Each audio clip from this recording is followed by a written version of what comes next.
Bonjour à tous, nous sommes aux Victoires du Capital Humain et je suis ravie d'accueillir Pierre-Étienne Bidon, cofondateur et CEO de Mocacare. Bonjour Caroline. Bonjour Pierre-Étienne.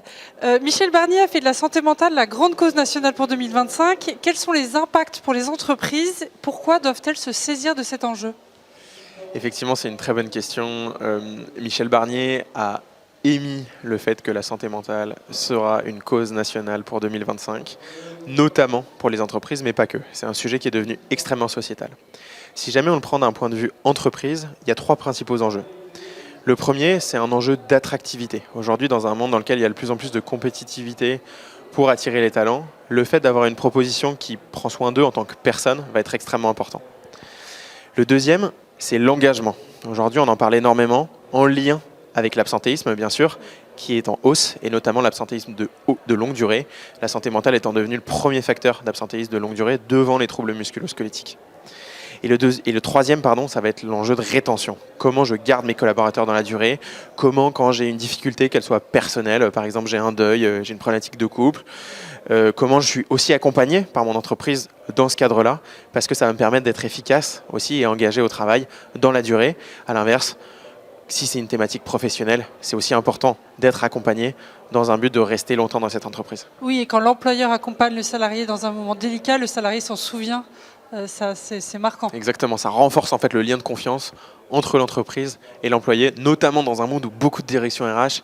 Aujourd'hui, on accompagne plus de 300 directions RH dans 17 pays, dans des entreprises de toute taille et de tout type. Et en fait, ce qu'elles nous disent très régulièrement, c'est justement avec le télétravail, avec le travail à distance, avec la transformation du lien managérial, j'ai moins de liens directs avec mes collaborateurs. Et donc là, on renforce et on crée un lien de confiance entre l'entreprise et le collaborateur. Comment Mocacare justement accompagne les entreprises sur ces enjeux de santé mentale?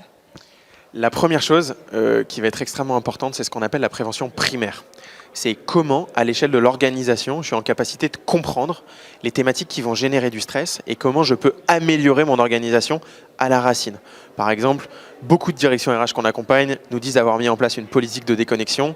Tout le monde aussi nous dit qu'elle n'est pas déployée et pas active dans l'entreprise et très compliquée à mettre en œuvre et à utiliser au quotidien. La deuxième, c'est la prévention secondaire. Comment j'outille mes collaborateurs pour être moins stressés et surtout pour être plus résilients face aux facteurs de stress. Et la troisième, c'est la prévention tertiaire. C'est je suis confronté à une situation de crise, un burn-out, un décès. Comment, moi, en tant que direction RH, j'ai la capacité de réagir? Et la façon dont on va agir concrètement, on a une application qui va être à destination des collaborateurs, qui va leur permettre d'avoir un programme personnalisé pour prendre soin de leur santé mentale, qui repose sur des exercices digitaux et des sessions individuelles avec des praticiens. Deuxième produit, on a un petit outil qui s'intègre directement dans Teams, qui s'appelle Félix, qui va permettre de former les collaborateurs en 4 minutes par semaine, qu'ils soient collaborateurs, managers, sur des thématiques très concrètes de santé mentale. Par exemple, comment faire s'il y a quelqu'un qui se met à pleurer devant moi ou un collaborateur en colère. Et le troisième produit, c'est un produit qui est à destination des direction RH, qui va leur permettre de façon complètement confidentielle d'avoir accès à toutes les données d'utilisation pour pouvoir comprendre quelles sont les thématiques sur lesquelles il faut prévenir dans un but de favoriser la prévention du stress, mais aussi et surtout le retour au travail dans le cas d'arrêt maladie. Qu'est-ce qui différencie Mocacare des autres solutions de santé mentale? Effectivement, Michel Barnier a parlé de santé mentale comme cause nationale, de la santé mentale comme cause nationale 2025. C'est un sujet qui, pour autant, n'est pas si nouveau que ça. Nous, on a créé Moca en janvier 2020, donc il y a un peu plus de 4 ans avant le Covid.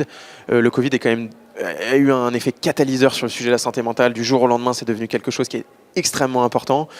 Tous les DRH aujourd'hui reçoivent des centaines de messages dans leur boîte mail. Prenez soin de la santé mentale de vos collaborateurs. Il y a des milliards d'acteurs sur le sujet.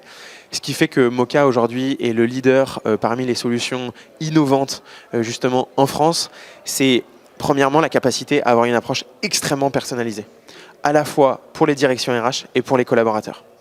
La deuxième, dans une logique de diversité et d'inclusion, la capacité à couvrir tout type de collaborateurs, que je sois collaborateur en usine, collaborateur au siège, collaborateur devant un ordinateur, collaborateur sur une ligne de montage ou commercial sur le terrain.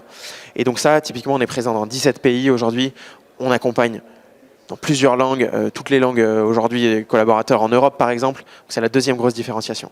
Et la troisième, qui va être extrêmement importante, c'est tout ce qui se passe autour de la solution Mocha. C'est-à-dire, par exemple, on est en capacité de s'intégrer avec les SIRH pour fluidifier les entrées et les sorties de collaborateurs. Notre but étant très simple, faire gagner le plus de temps possible aux directions RH sur toutes les tâches qui sont a priori pas très fun à faire.